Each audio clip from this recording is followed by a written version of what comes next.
अनादि टीवी देख रहे हैं आप। मैं हूं आपके साथ ऋषिका गुप्ता। हमारे खास कार्यक्रम आपका शहर आपकी खबर में आपका बहुत स्वागत है। आज हम बात करेंगे कोरबा, फतेहपुर और आगर मालवा की। हम बचाएंगे इन शहरों के आज के बड़े मुद्दे और जानेंगे ग्राउंड जीरो से हकीकत। तो चलिए शुरू करते हैं आपका शहर आपकी खबर।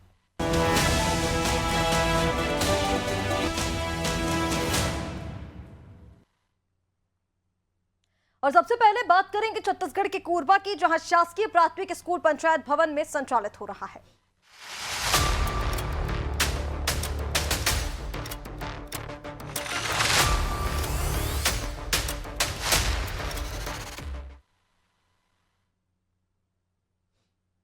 छत्तीसगढ़ में कई जगहों पर अब भी ऐसे स्कूल हैं जिनके पास खुद का भवन नहीं है। हाल ही में एक तस्वीर कोरबा जिले के पौंडी उपरोड़ा विकासखंड में देखने को मिली है, जहां मातिन गांव का शासकीय प्राथमिक स्कूल पिछले 3 सालों से पंचायत भवन में संचालित हो रहा है। जब पंचायत भवन में ग्राम सभा का आयोजन होता है तो उस दिन शिक्षक बच्चों की छुट्टी कर देते हैं। बता दें कि पिछले 3 सालों से स्कूल का अलग भवन नहीं होने के कारण बच्चे पंचायत भवन में ही बैठकर अपने भविष्य गढ़ने को मजबूर हैं। स्कूल में पढ़ने वाले शिक्षकों और ग्रामीणों की माने तो 3 साल पहले पुराना स्कूल जर्जर होने के कारण डिसमेंटल कर दिया गया था। नया भवन तो बन रहा है, लेकिन वो कब बनेगा इसका कोई पता नहीं। लेकिन अब तक बच्चों को सुरक्षित भवन नहीं मिल सका है। वनांचल क्षेत्र होने से पंचायत भवन में सांप और अन्य जहरीले जीव जंतु होने का भी खतरा बना रहता है। फिलहाल इस पर ग्रामीणों का क्या कुछ कहना है, पहले वो सुनिए। ये तो 3-4 साल हो गए सर। आंगनबाड़ी भी अधूरा है, स्कूल भी अधूरा है। ओकर कारण से लड़का मन यहाँ पढ़ते पंचायत भवन में सर मन लगाते हैं स्कूल। अब सरपंच बोले रही कि 26 जनवरी में तैयार करके दे देबो झंडा हुए फहरी करके, लेकिन अभी तक तो तैयार ही नहीं हुआ है। लड़का मन बहुत समस्या है। देखा पानी भी के भी एक समस्या है। अब दूरियाल पानी ला के भी पियाथन। अब 2-3 साल लगभग हो गए हैं सर, यही ग्राम पंचायत में स्कूल बैठा थे। अब 3 साल तो हो गए लगभग। कक्षा पहली से लेकर 5वीं तक एक ही रूम में बैठा थे, पढ़ा थे।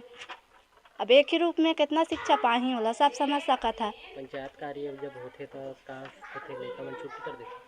अब ज़्यादा भीड़ लगते तो छुट्टी भी हो सका थे, या ये मेरे सामने में जो घर दिखा था वहाँ बैठ के करते हैं। ग्राम पंचायत मातिन स्कूल 4 साल हो गए है पंचायत भवन में लगा थे, और सरपंच सचिव तो ध्यान नहीं दिया थे। स्कूल पर तैयार कर वो 26 जनवरी पर बोले रही, अभी तक तैयार नहीं हुई। लड़का मन एती होती भटका थे। पहली से लेकर 5वीं तक एक ही क्लास में पढ़ा थे। बहुत मजबूर है लड़का मन पढ़े में। एक पढ़ा थे तो एक ये हुआ थे, मतलब डिस्टर्ब हुआ थे पढ़े में। मन बहुत मजबूर हो गए हैं, आगे कहाँ बढ़ पाए हैं इसना में। अभी हम खड़े हैं डीओ कार्यालय पे, जहाँ पर आप देख सकते हैं पीछे में बोर्ड भी लगा हुआ है जिला शिक्षा अधिकारी। लेकिन ये नाम के जिला शिक्षा अधिकारी हैं, इनको जिले में शिक्षा को लेकर ये कोई गंभीर नहीं है। इनको ये भी नहीं पता है कि ग्राम मातिन में माध्यमिक शाला एक पंचायत भवन में विगत 5 वर्षों संचालित है। और जब हम इनके पास पहुंचे कि बाइट दे दीजिए सर करते हुए, लेकिन इन्होंने साफ एक लाइन में मना कर दिया कि हम बाइट नहीं दे पाएंगे, हम बाइट देने के अधिकारी नहीं है। लेकिन कहीं ना कहीं ये निश्चित ही शिक्षा विभाग को डुबाने में लगे हुए हैं।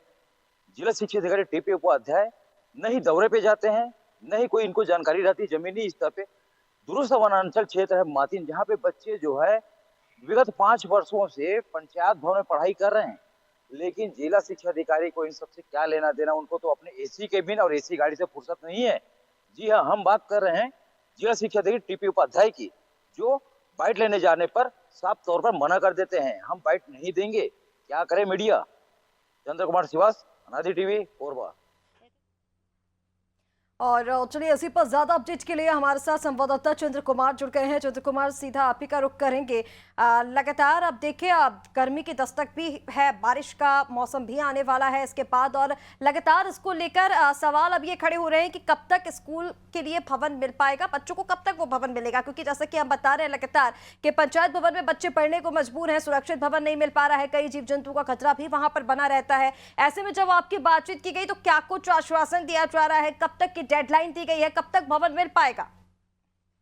इसी का मैं बताना चाहूंगा कि कोरबा जिला के दूरस्थ वनांचल पौड़ी उपरोड़ा ब्लॉक में आता है मातिन, जहाँ पे शासकीय प्राथमिक शाला संचालित है। लेकिन विगत 3 वर्षों से शासकीय प्राथमिक शाला की भवन जो है जर्जर होने के बाद उसको बनाने का कार्य किया जाता। लगभग 15 लाख रुपए का वहाँ पे शासकीय प्राथमिक शाला भवन का निर्माण किया जाना था, जिस पर सरपंच और सचिव के द्वारा निर्माण एजेंसी बनाया गया। लेकिन सरपंच और सचिव जो है बच्चों के भविष्य के सामने खिलवाड़ कर रहे हैं। इसके अलावा भी कह सकते हैं कि जिला शिक्षा अधिकारी को ये नहीं पता है कि ग्राम मातिन में प्राथमिक शाला जो है संचालित जहाँ पे हो रहा था वो एक पंचायत भवन में हो रही है।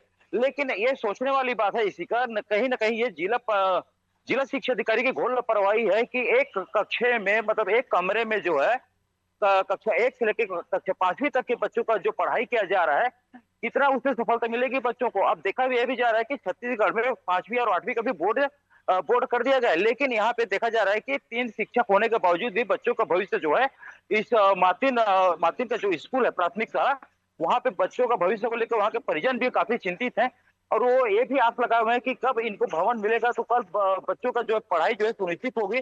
लेकिन इसमें जब हमने जिला शिक्षा अधिकारी से जब बात करना चाहा टीपी उपाध्याय से, तो उन्होंने कहा कि भाई मुझे तो जानकारी नहीं है कि विगत 3 वर्षों से या 5 वर्षों से वहाँ पे पंचायत भवन में जो है शिक्षा संचालित हो रही है और अगर आप बता रहे हैं तो हम इसमें ब्लॉक के जो शिक्षा अधिकारी हम उनसे बात करेंगे। लेकिन जब हमने इसी कड़ी में जब सीईओ से बात किया पौड़ी प्रोड़ा जयप्रकाश सक्सेना से, तो उन्होंने भी इसमें अनिर्भिकता जाहिर करते हुए बताया कि हमें इसके बारे में जानकारी नहीं है। अगर आप बता रहे हैं तो इसमें सरपंच और सचिव को नोटिस जारी करके पूछा जाएगा कारण कि क्यों अभी तक भवन निर्माण पूर्ण क्यों नहीं हो पाया है। जी सिका।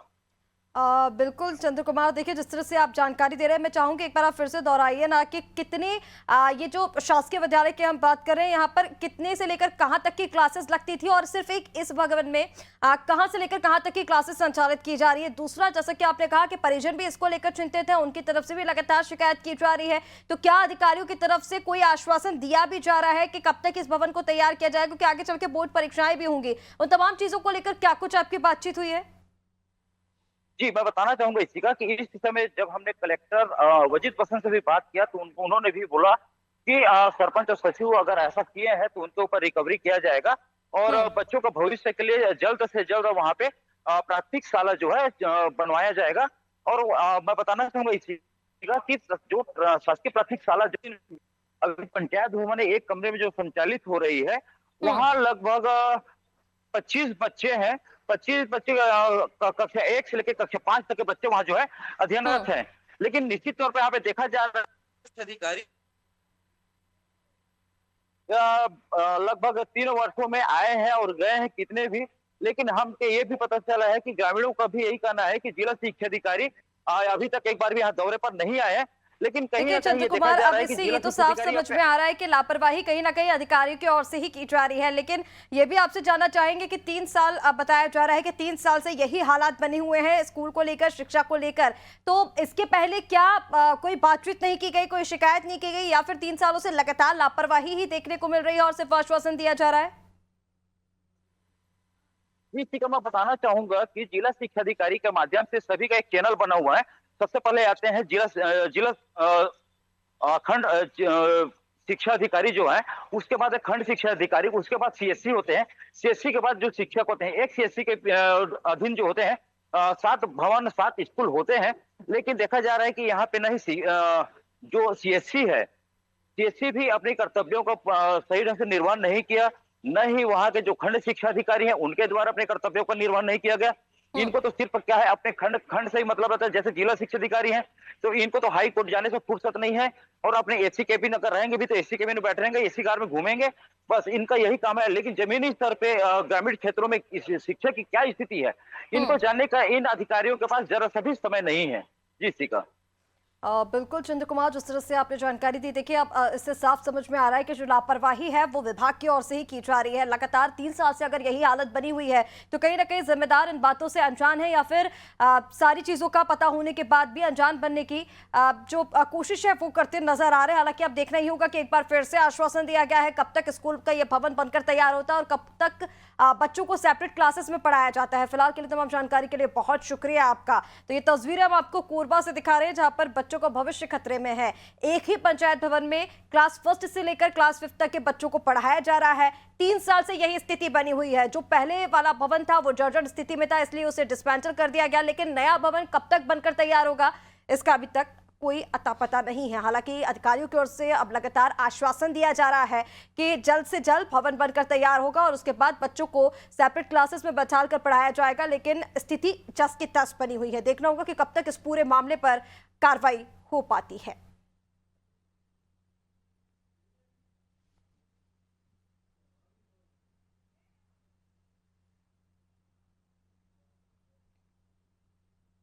और चलिए अब बात करेंगे फतेहपुर की, जहां स्वास्थ्य व्यवस्था भगवान भरोसे चल रही है।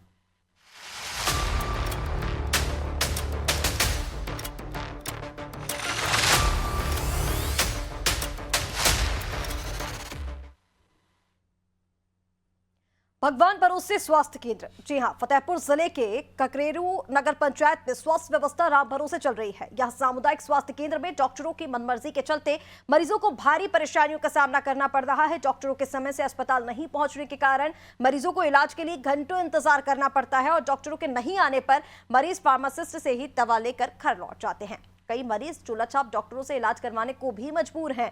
जब मामले पर सीएमओ से बातचीत की गई तो उन्होंने कहा कि जांच कर कार्रवाई की जाएगी, लेकिन बड़ा सवाल यही है कि जहां मरीज कई किलोमीटर दूर से यहाँ इलाज कराने पहुंचते हैं तो घंटों लाइन में लगकर डॉक्टर का इंतजार करते हैं, तो वही डॉक्टरों का नदारत रहना स्वास्थ्य व्यवस्था पर बड़े सवाल खड़े कर रहा है। मरीजों का और क्या कुछ कहना है, पहले वो सुनिए।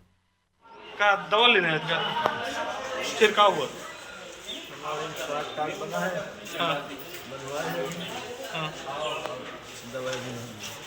दवा नहीं मिली, डॉक्टर मिले कि नहीं?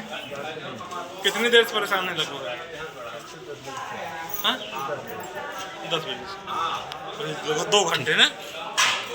मैडम के कान में दर्द था, मैं कान के लिए आया हूँ दिखाने। 1 घंटे हो गया, मेरे पर्चे नहीं बन रहे थे। पर्चा बनने के बाद अब डॉक्टर है ही नहीं यहाँ पे कोई, तो अब जा रहा हूँ प्राइवेट अस्पताल में दिखाऊंगा बाहर। कितने घंटे से इधर उधर टहल रहे हैं आप? ये हो गया 10 साढ़े 10 बजे मैं आया हूँ। कहाँ आए हो? सरकारी अस्पताल। कितनी देर पहले आए हो? आधा घंटे दवा मिली? दवा नहीं मिली, लाइन में लगे। डॉक्टर कोई है अस्पताल में? खूब नहीं देता।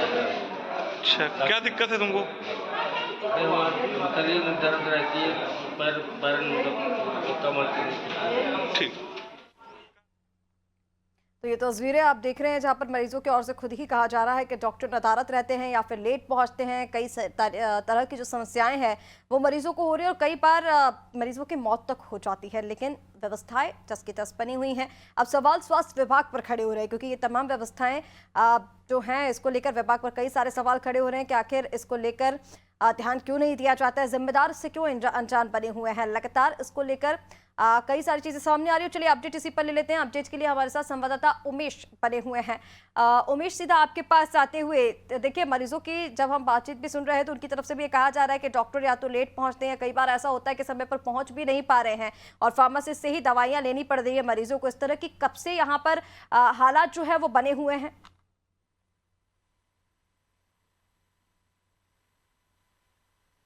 ईशा जी, आपको बता दूं कि यहाँ पर हालात यह है कि ये पूरा मामला फतेहपुर जिले के ककरेरू सीएससी में देखने को मिला कि वहाँ सुबह ही डॉक्टर जब कैमरा चला और बात की गई तो मरीजों ने खुद ही बयां कर दिया अपनी पूरी बात। मरीज वहां से वापस भी लौट जाते हैं। जी हाँ, बता दें कि फतेहपुर जिले के सीबो डॉक्टर राजीव नयनगिरी है, जो कि राजीव नयनगिरी से कई बार जब उनसे फोनिक वार्ता की गई या इस मामले पर बयान की बात की गई तो बयान से बचते रहे। उन्होंने कहा कि सीएससी में डॉक्टर उपलब्ध हो जाएंगे, पहुंच जाएंगे, लेकिन बता दें कि डॉक्टर नदारत रहते हैं खकरेड़ू सामुदायिक स्वास्थ्य केंद्र पर। जब हम वहां पर पहुंचे और हमने वीडियो में लोगों से बात की, मरीजों से बात की, तो मरीजों ने बताया कि उन्हें डॉक्टर नहीं देखते हैं बल्कि फार्मासिस्ट देखते हैं और वही दवा दे देते हैं। इसलिए कभी कभी उन्हें वापस भी घर लौटना पड़ जाता है, क्योंकि खकरेड़ू सामुदायिक स्वास्थ्य केंद्र में 8 से 9 किलोमीटर गांव से पैदल चलकर जाने वाले लोग जब अस्पताल तक पहुंचते हैं और उन्हें दवा नहीं मिल पाती है तो उन्हें घर वापस लौटना पड़ता है विवशवश, मजबूरीवश। जब इस मामले को लेकर वहां के अधीक्षक राजीव राव से बात की गई तो उन्होंने बताया कि वह छुट्टी पर हैं। अब छुट्टी पर चले जाने पर कोई भी डॉक्टर वहां पर नहीं था, केवल फार्मासिस्ट और नर्स और चतुर्थ श्रेणी कर्मचारियों से खकरेड़ू सीएससी चल रहा था। भगवान भरोसे खकरेड़ू सामुदायिक स्वास्थ्य केंद्र का आलम ऐसा है कि वहां मरीज अब जाना नहीं पसंद करते हैं। इस वजह से वो लोग प्राइवेट झोला छाप डॉक्टरों के पास पहुंचते हैं, जहां झोला छाप से इलाज कराने के बाद उन्हें राहत नहीं मिलती है। कभी कभी तो खकरेड़ू क्षेत्र में मौत का भी सामना करना पड़ा है लोगों को। बिल्कुल उमेश, देखिए जिस तरह से आप जानकारी दे रहे हैं कि डॉक्टर पहुंचते नहीं हैं, अगर डॉक्टर छुट्टी पर हैं, कभी भी छुट्टी ले ली जाती है तो फिर नर्स या फिर जैसे कि आपने कहा कि चतुर्थ श्रेणी का जो स्टाफ होता है वो मरीजों को देखते हैं, या फिर कई बार तो अब ऐसा हो रहा है कि लोग वहां जाना ही पसंद नहीं कर रहे हैं। इसको लेकर स्वास्थ्य विभाग के अधिकारियों का क्या कुछ कहना है, उनकी तरफ से क्या कहा जा रहा है, क्या कोई कार्रवाई करने की बात की गई है, या फिर ये जो समस्या है वो काफी लंबे समय से बनी हुई है जैसा कि आपने बताया है, तो इसको लेकर क्या कुछ उनका कहना है?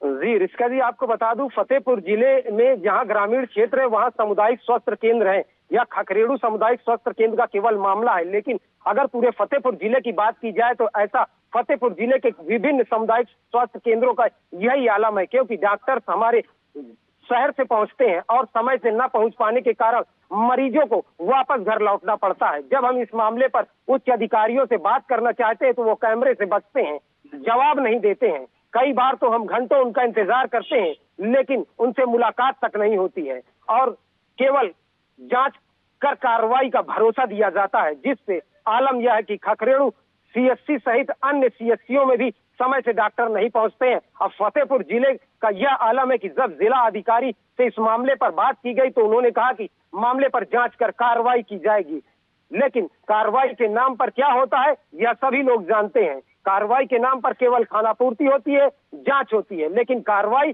कुछ नहीं होती है। जी बिल्कुल उमेश, इस से आप जानकारी दे रहे हैं। देखिए बेहद ही गंभीर समस्या है कि लोग अगर कई किलोमीटर तक चलकर वहां पहुंच रहे हैं, उसके बाद भी अगर डॉक्टर वहां नहीं मिल रहे हैं, जिसकी वजह से मौत का सामना भी कई बार करना पड़ जाता है, तो ये बेहद गंभीर समस्या है, इस और ध्यान भी देना होगा और जिनकी तरफ से ये लापरवाही की जा रही है उनकी तरफ सख्त से सख्त कार्रवाई करनी भी होगी। फिलहाल तमाम जानकारी के लिए, तस्वीर दिखाने के लिए बहुत शुक्रिया आपका। तो फतेहपुर जिले के खखरेड़ू नगर पंचायत की तस्वीरें आपको दिखा रहे हैं, जहां पर भगवान भरोसे स्वास्थ्य व्यवस्थाएं चल रही हैं। अभी आपने खाली कमरे भी देखे होंगे जहां पर डॉक्टर के लिए चेयर्स तो हैं लेकिन डॉक्टर ही मौजूद नहीं है। भीड़ ये आप देख रहे हैं, कई किलोमीटर दूर से ये लोग चलकर पहुंचे हैं सामुदायिक स्वास्थ्य केंद्र, लेकिन इलाज के लिए जिनके पास वो पहुंचे हैं डॉक्टर नहीं है। कई बार फार्मासिस्ट इलाज कर देते हैं, वो दवाइयां दे देते हैं, नर्स दवाइयां देती पाई जाती है या फिर जो वहां पर स्टाफ मौजूद होता है वो दवाइयां देता है, लेकिन डॉक्टर्स नहीं रहते हैं। कई बार बड़ी समस्याएं, बड़ी घटनाएं भी हो चुकी हैं, लेकिन इस और जिम्मेदारों का कोई ध्यान नहीं है। अब सवाल खड़े हो रहे हैं स्वास्थ्य विभाग पर और सवाल यही है कि कार्रवाई कब तक होगी। देखना होगा कि संज्ञान कब तक लिया जाता है और कब तक यहाँ पर जो सेवाएं हैं, जो व्यवस्थाएं हैं वो सुधर पाती हैं।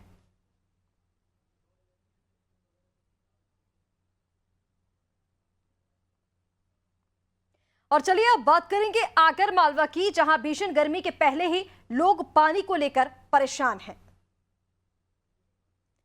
तस्वीरें आपको दिखाएंगे आगर मालवा से, जब घर के पास से जर्जर धारा बहे और कंठ प्यासे रहें तो सवाल बनता है कि आखिर किसको इतनी दुश्मनी है कि उनको चंद घूंट पानी तक के लिए मरहूम किया जा रहा है। आगर मालवा में भी कुछ इसी तरह की तस्वीरें समझ में आई हैं, जहां दरख्वास्त करते शख्स नजर आ रहे हैं। भीषण गर्मी की आहट के पहले ही उनको डर सता रहा है कि आने वाले दिन कैसे निकलेंगे, जबकि उनके गांव के पास से ही अन्य जगहों तक पानी सप्लाई किया जा रहा है। इसी पर देखिए ये रिपोर्ट। आगर मालवा जिले के ये वो गांव हैं जहां गर्मी शुरू होती ही पानी की किल्लत बढ़ जाती है। यहां के ग्रामीणों का कहना है कि कुंडालिया डैम की नहरें उनके गांव के पास से गुजरती हैं, लेकिन उन्हें पानी का लाभ नहीं मिल रहा है। ग्रामीणों ने सरकार से मांग की है कि उनके गांवों को भी इस योजना से जोड़ा जाए, जिसके लिए अब उन्होंने आंदोलन तक करने की चेतावनी दी है। पूछी नहीं जाएगी, इतनी समीक्षा है और शासन कह रही थी कि तुम्हारा कोंडियालाबाद से गांव जोड़ देंगे, ये कर देंगे, वो कर देंगे, ये कर देंगे, तो कुछ भी नहीं हुआ। और पहाड़ी गांव है और ना तो किसी चीज़ की समीक्षा पार होती है और ना जानवर की, और ना हम गर्मी की सब्जी ले कुछ भी नहीं कर सकते हैं। और जनवरी फरवरी का मानी तो मिलता है और फसल भी बो देते हैं और खर्च भी पूरा कर देते हैं, और आखिरी का एंड पानी नहीं मिलता है तो हमारा वो खर्चा भी पर्याप्त नहीं निकलता है। पानी को लेके बहुत समस्या है सर। गांव में सिंचाई के टाइम पे सिंचाई में बहुत समस्या आती है और गर्मी में नहाने का भी पानी बहुत मुश्किल से लाना पड़ता है, दूर दूर से कुएं से लाना पड़ता है और सभी समस्या से परेशान है। कुछ भी योजना का लाभ नहीं मिला। पहले बोले थे कि कुंडलिया बांध से तुमको पाइपलाइन या नहर छोड़ देंगे, तो इंतजार करते करते हमारा गाँव, हमारा एरिया छोड़ दिया। अभी फिर इधर जो अपने बापचा डैम की हो रही थी तो इधर का भी हमको कुछ भी सार नहीं निकल रहा है कि हमको नहर या कुछ भी छोड़ दे। की बहुत समस्या है, पीने का पानी की समस्या है, बच्चन के पशु के पानी की है, औरतां माता से भर भर के लाती है पानी। कितनी दूर से लाना पड़ता है? बहुत दूर से लाती है। पानी की करा और क्या करा, पानी मिल जाए तो हमारा सुविधा मिल जाए, पानी की फसल आवा लग जाए और टाउन के पानी नहीं लाना पड़े। तो गौरतलब है कि कुंडालिया क्षेत्र की नहरों का अंडरग्राउंड कार्य अभी प्रगति पर है, लेकिन जिले के कई गांवों को इसकी जद से दूर रखा गया है। इन शहरों से इन गांवों को जोड़ने की फिलहाल कोई योजना नहीं है। ऐसे में जब तक ये गांव इस योजना से नहीं जुड़ते तब तक ग्रामीणों को परेशानी बनी रहेगी। पानी के लेकर बहुत समस्या है सर। यहाँ पे पानी के हमारा गांव में हमेशा से ही पानी की दिक्कत रही है। आज से हम जब से पैदा हुआ तब से पानी की दिक्कत में बड़े हुए हैं। और दूर से पानी लेके आना पड़ता है। हमको पानी का पीने के लिए पानी कम से कम 2 किलोमीटर दूर से लेके आना पड़ता है, कुएं पे जाके। तो शासन की योजना है घर घर नल जल योजना, तो उसके तहत कोई सुविधा नहीं है। हमको अभी तक कोई सुविधा नहीं मिली है इसकी। और हमको उम्मीद लगा के बैठे थे कि कुंडलिया डैम बनाए तो हर गांव जाके नल जल योजना चल रहा है, तो हमको उससे भी वंचित कर दिया, हमारे गाँव को छोड़ दिया उसमें। और अब उम्मीद लगा के बैठे हैं कि कभी ये नया बापचा वाला डैम बन रहा है, आओ नदी वाला, तो कभी इससे सरकार हमारी सुनवाई कर ले तो बहुत बढ़िया रहेगा। हमारे गाँव में पानी की सबसे ज्यादा समस्या है, पीने का पानी बिल्कुल भी नहीं मिल रहा है और ना ही हमें सिंचित पानी है हमारे पास में। कुएं 2 महीना 2.5 महीना से ज़्यादा चलते नहीं है, तालाब में ज़्यादा पानी इकट्ठा होता नहीं है। अगर बारिश अच्छी होती है तो पानी की व्यवस्था होती है, अगर बारिश नहीं होती है तो पानी की व्यवस्था हमारी नहीं हो पाती। दोनों में से सुविधा हमें नहीं दी गई है, दोनों में छोड़ दिया गया है। अधिकारियों के पास हम जाते हैं तो बोलते हैं करवाएंगे पर लेकिन काम कोई भी नहीं कर रहा। जी नहीं, इससे हमारे को पहले उम्मीद थी कि जब कुंडालिया डैम बना था तब हमने सोचा था कि काश इससे हमारा गांव जुड़ जाएगा, लेकिन उस टाइम पे भी नहीं जुड़ा। और अभी जो बापचा डैम का जो काम चल रहा है उससे भी हमें उम्मीद थी कि अब तो इससे जोड़ा ही जाएगा, क्योंकि काफ़ी ज़्यादा समस्या है यहाँ पे पीने के पानी की और सिंचित के पानी की। बहुत सूखा गांव है और हम उम्मीद यही कर रहे थे कि ये जुड़ जाए, लेकिन प्रशासन इसके बारे में कुछ नहीं सोच रहा है। और हमारे प्रशासन से यही मांग है कि ये हमारा गांव में पेयजल और सिंचित दोनों जोड़ी जाए। तो आपने देखा कि कैसे हजारों करोड़ की लागत से बने डैम के बावजूद ये गांव अभी भी पानी के लिए संघर्ष कर रहे हैं। अब देखने वाली बात होगी कि प्रशासन कब तक इन ग्रामीणों की मांग पूरी करता है। हालांकि अधिकारी इस पर कुछ बोलने से कतराते नजर आ रहे हैं।